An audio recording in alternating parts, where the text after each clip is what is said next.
Hey guys, welcome back to one stop biology. तो आज के वीडियो में हम करने वाले हैं एंजाइम्स। तो गाइस बेसिकली हम लास्ट वीडियो पर आ गए हैं। हमारा जो चैप्टर 9 है बायोमोलिक्यूल्स के बारे में उस पे।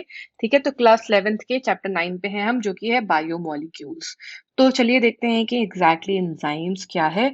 इससे पहले गाइस आपको मैं एक चीज बता दूं कि आप, आई होप आपने जो नीट के सिलेबस चेंज के रिगार्डिंग अपडेटेड वीडियो है मेरा, वो देख लिया होगा। अगर नहीं देखा है तो जरूर देखिएगा, क्योंकि as per HRD ministry, as per हमारे एजुकेशन मिनिस्टर, नीट और जेई का सिलेबस चेंज नहीं हुआ है। तो उन्होंने सिलेबस कट शॉर्ट तो करा है, लेकिन मैं आपको ये एडवाइस करूंगी कि आप कुछ भी स्किप नहीं कीजिए। और इसी वजह से गाइज हम जो एनसीईआरटी सीरीज चला रहे हैं अभी, उसमें मैं कोई भी टॉपिक कट शॉर्ट नहीं करने वाली हूँ, कोई भी टॉपिक स्किप नहीं करने वाली हूँ। ठीक है, तो देखते हैं कि क्या होते हैं exactly enzymes. So guys, enzymes के बारे में अगर आपने कहीं भी पढ़ा होगा तो आपने ये पढ़ा होगा कि एंजाइम्स जो हैं, ऑलमोस्ट सारे एंजाइम्स जो हैं वो प्रोटीन्स होते हैं। ठीक है, प्रोटीन्स के होते हैं बेसिकली। तो कुछ इसके अलावा एंजाइम्स होते हैं जो न्यूक्लिक एसिड्स के ही होते हैं, वो ऐसे एंजाइम्स को गाइस बोलते हैं राइबोजाइम्स। तो कभी अगर आपको पूछा जाता है कि राइबोजाइम्स क्या होते हैं, तो वो ऐसे एंजाइम्स होते हैं जो न्यूक्लिक एसिड्स के बने होते हैं। अब गाइज अगर स्ट्रक्चर की बात करें एंजाइम की, तो अब क्योंकि वो प्रोटीन का बना है, तो प्रोटीन का स्ट्रक्चर आई होप आपको पता होगा। अगर नहीं पता है तो मैं बता देती हूँ। तो प्रोटीन के मल्टीपल स्ट्रक्चर्स होते हैं। पहला जो सबसे सिंपल स्ट्रक्चर होता है वो होता है प्राइमरी स्ट्रक्चर, है ना। जो प्राइमरी स्ट्रक्चर होता है गाइस, वो क्या होता है, एक चेन होती है अमाइनो एसिड्स की। क्या होती है? एक चेन होती है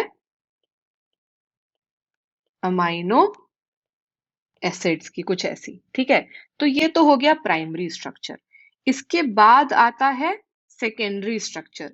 सेकेंडरी स्ट्रक्चर में क्या होता है? सेकेंडरी स्ट्रक्चर में ये जो चेन है अमाइनो एसिड की, वो जो है ऐसे कुछ ऐसे कॉइल हो जाती है या हेलिकल शेप की हो जाती है। ठीक है, तो ये हो गया सेकेंडरी स्ट्रक्चर। ये क्या हो गया?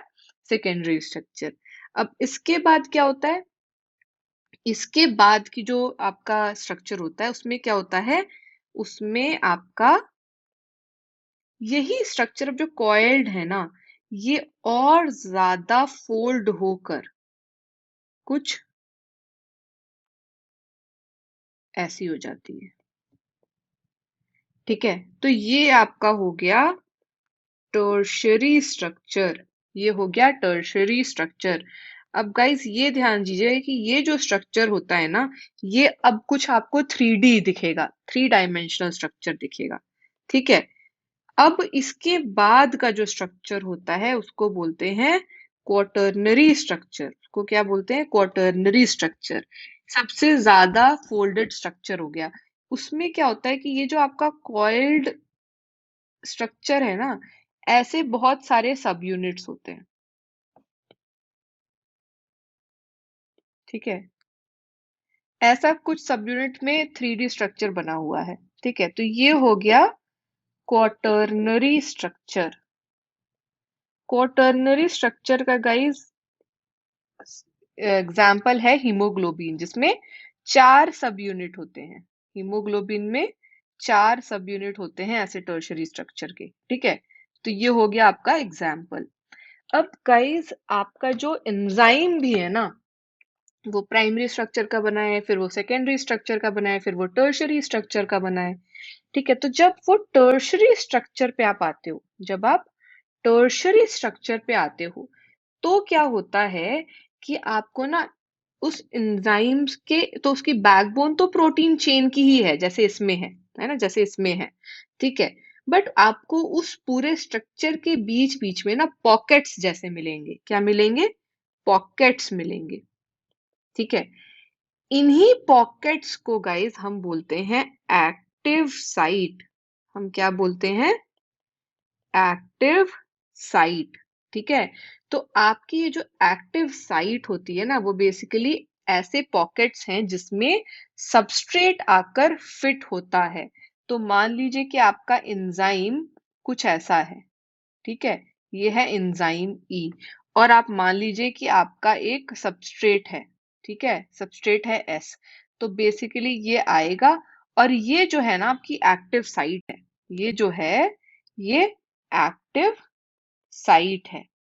ठीक है, तो आपका एंजाइम यहीं आएगा, ये एक्टिव साइट पे, और यहाँ जो आपके एंजाइम के साथ सबस्ट्रेट यहीं पर आकर ऐसे जुड़ जाएगा, और ये एक तरीके से ना फिट हो जाएगा बिल्कुल यहाँ पर आकर। ठीक है, और यहाँ फिट होने के बाद उसमें बॉन्ड्स चेंज होंगे और वो फिर प्रोडक्ट बन के निकल जाएगा।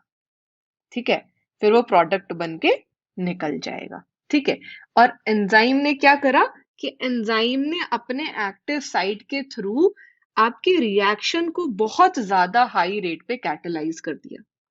ठीक है, तो एंजाइम का काम ही क्या होता है? कैटेलाइज करना, एज कैटलिस्ट काम करता है, जिस वजह से क्या होता है कि आपके जो नॉर्मल रिएक्शंस का रेट होता है वो बहुत ज्यादा फास्ट हो जाता है, और प्रोडक्ट का बनना जो है बहुत तेज हो जाता है, तो खूब सारे प्रोडक्ट्स बन जाते हैं, है ना, कम टाइम में। ठीक है, अब गाइस ना कुछ जो है कैटलिस्ट की अगर हम बात करें तो कैटलिस्ट दो तरीके के होते हैं। कैटलिस्ट जो है वो जो है आपका केमिकल इनऑर्गेनिक कैटलिस्ट भी होते हैं। ठीक है, और दूसरे तरीके के कैटलिस्ट होते हैं एंजाइम्स, बट इन दोनों में डिफरेंस है। इनऑर्गेनिक जो कैटलिस्ट होते हैं ना गाइस, वो किसी भी टेम्परेचर, किसी भी एक्सट्रीम हार्श एनवायरनमेंट में सरवाइव कर जाते हैं, लेकिन एंजाइम्स इन मामले में बहुत ही सेंसिटिव होते हैं। तो जो है एंजाइम्स जो है वो हाई टेम्परेचर पे ना टूट जाते हैं, डैमेज हो जाते हैं। ठीक है, जैसे मान लो कि अगर टेम्परेचर 40 डिग्री सेल्सियस है, तो बहुत सारे ऐसे एंजाइम्स हैं जो 40 डिग्री सेल्सियस पे डैमेज हो जाते हैं। ठीक है, तो ये एक मेजर डिफरेंस है इनऑर्गेनिक कैटलिस्ट और एंजाइम्स के बीच में। ठीक है, अब देखते हैं गाइस पहले कि केमिकल रिएक्शंस होते क्या हैं, क्योंकि अल्टीमेटली एंजाइम्स कर क्या रहे हैं, बॉडी में केमिकल रिएक्शंस हो रहे हैं, उन्हीं को तो फास्ट कर रहे हैं ना। तो गाइस बेसिकली कोई भी केमिकल कंपाउंड है ना, उसमें दो तरीके के चेंजेस हो सकते हैं। ठीक है, कोई भी केमिकल कंपाउंड है उसमें दो तरीके के चेंज हो सकते हैं। एक होता है फिजिकल चेंज, एक होता है physical change. Physical change exactly क्या होता है कि मान लीजिए किसी भी तरीके से चेंज हुआ है शेप में, है ना, तो बॉन्ड्स ब्रेक और मेक नहीं हो रहे हैं कोई नए तरीके के, सिर्फ शेप चेंज हो गई बिना बॉन्ड्स के ब्रेक हुए, तो फिजिकल प्रोसेस हो गया। दूसरे तरीके का फिजिकल चेंज होता है जब जो स्टेट ऑफ मैटर है, तो basically change in state of matter. ठीक है, तो अगर जो स्टेट ऑफ मैटर होता है, मतलब कि आपका आइस से वाटर बन गया या वाटर से वाटर वेपर बन गया, है ना, तो स्टेट ही चेंज हो जा रही है, सॉलिड से लिक्विड, लिक्विड से गैस। ठीक है, इसमें भी क्या होता है, बॉन्ड्स नहीं टूट रहे हैं, सिर्फ स्टेट ऑफ मैटर चेंज हो जा रहा है, तो ये भी फिजिकल प्रोसेस है। ठीक है, बट अगर बॉन्ड्स ब्रेक होके नए तरीके के बॉन्ड्स बन रहे हैं, तो उस टाइप के ट्रांसफॉर्मेशन को हम बोलते हैं केमिकल चेंज या केमिकल रिएक्शन। उसको क्या बोलते हैं? केमिकल चेंज या फिर केमिकल रिएक्शन। ठीक है, तो अब ऐसा आपको देखने मिलेगा बेसिकली कि बहुत सारे ऐसे जो है एग्जांपल्स मिलेंगे जहां पर अगर कोई स्पेसिफिक एंजाइम यूज हुआ है, कैटलिस्ट यूज हुआ है, तो उस रेट ऑफ रिएक्शन जो है वो बहुत हाइयर हो जाता है, उसकी वजह से प्रोडक्ट फॉर्मेशन बहुत जल्दी जल्दी होता है। जैसे कि एक एग्जांपल है कि साइटोप्लाज्म में कार्बन डाइऑक्साइड और वाटर मिलके कार्बोनिक एसिड बना रहे हैं। ठीक है, अब इसमें एक कैटलिस्ट इन्वॉल्व होता है, इसका नाम होता है कार्बोनिक एनहाइड्रेज। ठीक है, तो नॉर्मली जो है अगर एब्सेंस है कार्बोनिक एनहाइड्रेज का, अगर एंजाइम नहीं है, तो 200 मॉलिक्यूल्स बनते हैं जो है H2CO3 के, 200 मॉलिक्यूल्स पर आर बनते हैं। ठीक है, बट अगर आपका एंजाइम कार्बोनिक एनहाइड्रेज प्रेजेंट है, तो 6 लाख, कितने, 6 लाख मॉलिक्यूल्स बनते हैं पर सेकेंड। गाइस डिफरेंस देखिए, 6 लाख मॉलिक्यूल्स पर सेकेंड।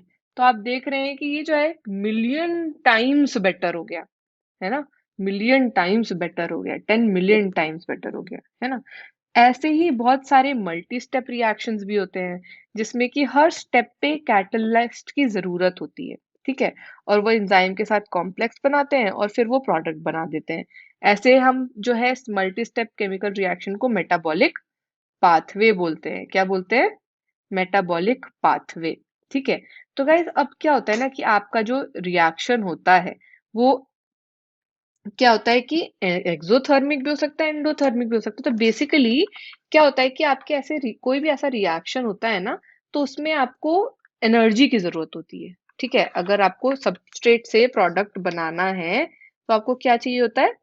एनर्जी की जरूरत होती है, ठीक है। अब इसमें मान लो कि एग्जाम्पल लेते हैं कि बिना एंजाइम के कैसे होगा रिएक्शन वो, और एंजाइम के प्रेजेंस में कैसे रिएक्शन होगा, ठीक है। तो ये देखिए आप कि बेसिकली हम देखेंगे इस डायग्राम के थ्रू, एक बारी देखते हैं कि क्या होगा। तो अब यहाँ पर बेसिकली आपको एक ऐसा डायग्राम दिख रहा है जो कि एक्टिवेशन एनर्जी का कॉन्सेप्ट बता रहा है, ठीक है। तो ये जो है आपका, ये एक्सिस पे है प्रोग्रेस ऑफ रिएक्शन, ठीक है। और दूसरी एक्सिस पे है पोटेंशियल एनर्जी। क्या है? पोटेंशियल एनर्जी, ठीक है। अब आपका यहाँ पर जो है वो है सबस्ट्रेट, आपका यहाँ पर सबस्ट्रेट है, ठीक है। और इधर जो बन रहा है फाइनल वो है प्रोडक्ट, वो है प्रोडक्ट, ठीक है। अब मान लीजिए कि जब सबस्ट्रेट से प्रोडक्ट में चेंज हो रहा है, ठीक है, तो वो बेसिकली क्या हो रहा है कि एंजाइम के पास जा रहा है सबस्ट्रेट, और वो एक्टिव साइट से जुड़ जा रहा है और फिर वो एक कॉम्प्लेक्स बना के प्रोडक्ट बना ले रहा है। अगर एंजाइम नहीं है तो सीधा जो है सबस्ट्रेट से प्रोडक्ट बन रहा है। जब एंजाइम नहीं है, ठीक है, तो बेसिकली कर क्या रहा है कि वो सबस्ट्रेट से एक ट्रांजिशन स्टेट में जा रहा है, जो आपका एंजाइम सबस्ट्रेट कॉम्प्लेक्स हो रहा है अगर वो सब एंजाइम प्रेजेंट है तो, नहीं तो कुछ और ट्रांजिशन स्टेट है ना। और फिर प्रोडक्ट बना रहा है। तो अगर विदाउट एंजाइम है, ठीक है, और ये पीक जो है ना ये आपका है ट्रांजिशन स्टेट का पीक। ये क्या है? ट्रांजिशन स्टेट का पीक है। तो अगर एब्सेंट है एंजाइम, तो आप देख रहे हैं कि ये पीक ज्यादा बड़ा हो जा रहा है, ज्यादा बड़ा हो जा रहा है ना। मतलब कि जो है उसको एक्टिवेशन के लिए, ठीक है, प्रोडक्ट में कन्वर्ट होने के एक्टिवेशन के लिए जो एनर्जी चाहिए वो ज्यादा लग रही है, ठीक है। बोलते हैं एक्टिवेशन एनर्जी। तो यहाँ पर क्या है? ये जो आपका पीक है बड़ा वाला, ये है एक्टिवेशन एनर्जी विदाउट एंजाइम, ठीक है। ये है एक्टिवेशन एनर्जी विदाउट एंजाइम। अब अगर आप दूसरा देखेंगे पीक, अगर हम दूसरा पीक देखें, ये देख रहे हैं आप, ये छोटा वाला पीक है ना, यहाँ पे उतने एक्टिवेशन एनर्जी की जरूरत भी नहीं है, जल्दी से ट्रांजिशन स्टेट में जाके और जो है ये प्रोडक्ट बन जा रहा है ना। तो ये जो दूसरा पीक है, ठीक है। अब ये जो आपकी एक्टिवेशन एनर्जी है ना, ये वाला जो छोटा वाला पीक है, ये है एक्टिवेशन एनर्जी विथ एंजाइम। तो बेसिकली हो क्या रहा है कि जब एंजाइम के प्रेजेंस में ये रिएक्शन हो रहा है, तो activation energy to reach transition state और to convert into a product is very very less, ठीक है। और उसके वजह से रेट ऑफ रिएक्शन बहुत ही हाई हो जाता है, और क्या है, फटाफट प्रोडक्ट बनता जाता है ना। फटाफट प्रोडक्ट बनता जाता है, तो अल्टीमेटली ओवरऑल जो प्रोडक्ट बन रहा है वो बहुत ज्यादा होता है, ठीक है। तो ये गाइस है exactly concept of activation energy, और ये बहुत ही इंपॉर्टेंट टॉपिक है, ये इंपॉर्टेंट टॉपिक है ना। अब इसके बाद हम देखते हैं कि नेचर ऑफ एंजाइम एक्शन। तो नेचर क्या है एंजाइम एक्शन का, कैसे होता है enzyme action? So guys basically हमने अभी तक ये तो समझा ही है कि एक एंजाइम है, आप मान लो ई, ठीक है, और एक सबस्ट्रेट है एस। अब जो आपका एंजाइम है उसमें उस सबस्ट्रेट के लिए बाइंडिंग साइट है, ठीक है, और वहां पर जाके सबस्ट्रेट बाइंड करता है और क्या बनाता है, highly reactive, highly reactive enzyme substrate complex, ठीक है, बहुत ही रिएक्टिव एंजाइम सबस्ट्रेट कॉम्प्लेक्स, ठीक है। अब जो आपका ये एंजाइम सबस्ट्रेट कॉम्प्लेक्स है ना, ये बहुत ही शॉर्ट लिव्ड होता है और ये तुरंत डिसोसिएट कर जाता है प्रोडक्ट में, ठीक है। तो ये बहुत ही छोटे टाइम के लिए कॉम्प्लेक्स बनता है, उसका तुरंत जो है आपका प्रोडक्ट बन जाता है, ठीक है। और कैसे डिसोसिएट करता है प्रोडक्ट और वापस से जो ओरिजिनल स्टेट में एंजाइम था ना, जो अनचेंज्ड एंजाइम था उसमें, ठीक है, और उससे पहले बहुत ही थोड़े टाइम के लिए एक एंजाइम प्रोडक्ट कॉम्प्लेक्स बनता है। तो बेसिकली मैं बोलना क्या चाह रही हूँ कि आपका एक है एंजाइम, ठीक है, और दूसरा है सबस्ट्रेट, ठीक। आपके मैं कन्वीनियंस के लिए क्या करती हूँ, पूरा लिखती हूँ, एंजाइम प्लस सबस्ट्रेट, ये क्या बनाते हैं, एंजाइम सबस्ट्रेट कॉम्प्लेक्स, ठीक है। ये बनते ही बहुत ही शॉर्ट लिव्ड है, तुरंत बनता है एंजाइम प्रोडक्ट कॉम्प्लेक्स। और एंजाइम प्रोडक्ट कॉम्प्लेक्स बनते ही क्या होता है, एंजाइम अलग और प्रोडक्ट अलग। अब ये प्रोडक्ट को जहां पे यूटिलाइज होना है वहां हो जाएगा और ये एंजाइम अनचेंज्ड वापस इसे पुराना एंजाइम था वैसे बन गया, ठीक है। तो यही है बेसिकली एंजाइम का एक्शन, ऐसे ही एंजाइम जो है एक्ट करता है सबस्ट्रेट पे।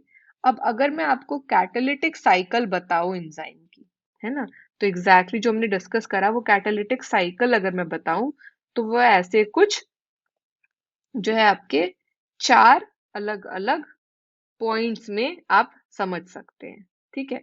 ये चार पॉइंट्स क्या हैं कि सबसे पहले क्या हो रहा है कि आप मान लो एक है आपके पास एंजाइम, ठीक है, ऐसा कुछ मान लो है एंजाइम, ठीक। अब आया सबस्ट्रेट, अब आया सबस्ट्रेट, ठीक है। ये जो है आपकी वो है एक्टिव साइट, सबस्ट्रेट आया आया और यहां पर आकर जो एक्टिव साइट है उसमें जुड़ गया, सबस्ट्रेट आया और एक्टिव साइट में जुड़ गया, ठीक है।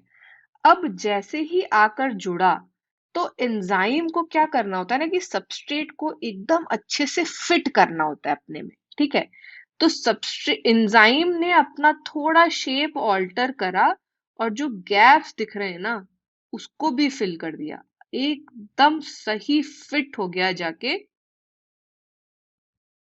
ये एंजाइम, एकदम सही फिट हो गया, ठीक है।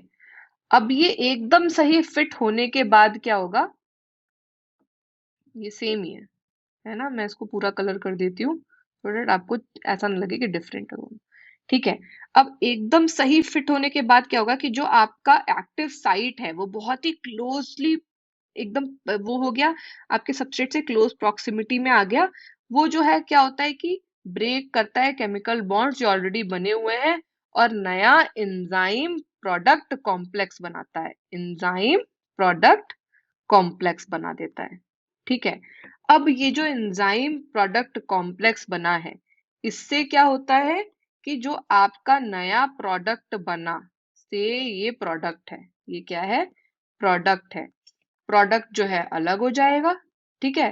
प्रोडक्ट जो है अलग हो गया और उसको जो भी काम करना है वो जाकर कर सकता है। ठीक है। और जो एंजाइम है वो पहले जैसे,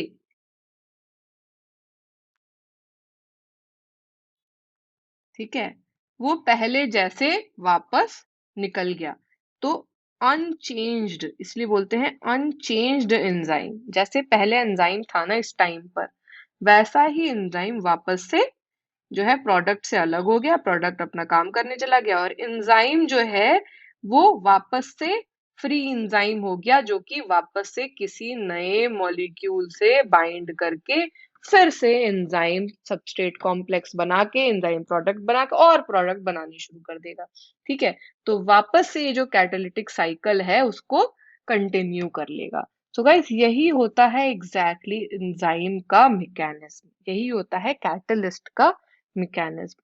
आई होप आपको ये बहुत अच्छे से समझ में आया होगा क्योंकि काफी इंपॉर्टेंट टॉपिक है। नेक्स्ट वीडियो में गाइस हम फैक्टर्स जो कि अफेक्ट करते हैं एंजाइम एक्टिविटी को उसके बारे में पढ़ेंगे। सो गाइस प्लीज इस वीडियो को लाइक कीजिएगा, अपने फ्रेंड से शेयर जरूर कीजिएगा और अगर आपको कोई भी डाउट है तो मुझसे पूछिएगा जरूर। आप या तो इस वीडियो के कमेंट पे मेरे से डाउट पूछ सकते हैं और आप मेरे से डाउट व्हाट्सएप पर भी पूछ सकते हैं। आप मुझे व्हाट्सएप पे मैसेज कीजिए, आपको कोई भी डाउट है या कोई भी क्वेरी है आपके प्रिपरेशन से रिलेटेड तो। ओके गाइस, मिलते हैं नेक्स्ट वीडियो में। सी यू, बाय बाय।